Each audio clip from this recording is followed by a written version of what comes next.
You know, there's an old saying that in every reporter there is a novel waiting to be written, and that certainly was the case with me. After spending 25 years in journalism, 23 years with a TV station covering politics, I thought that that perspective would be interesting for the reader. And so I wanted to give readers a look behind the scenes in the halls of government and also at a TV station. I figured in my career I covered 5,000 stories, most of them political stories, and I take a lot of those stories and a lot of the information that I learned in those 5,000 stories and try to work them into the book as much as possible. I think it makes the characters richer and more lively and real, and I think it does help the book in that respect.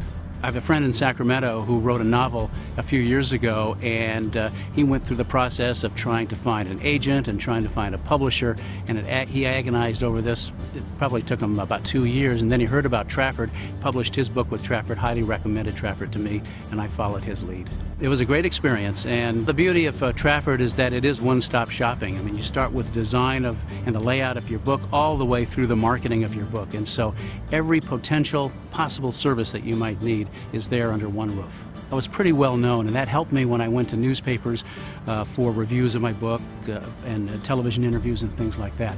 But Trafford set me up with social media. They set me up with Twitter and actually MySpace and Facebook and a blog, and it all feeds into each other. I don't understand that myself, but they know how it works. And so I write on the blog something about journalism or about politics, and it ends up on Twitter and ends up on Facebook and all that.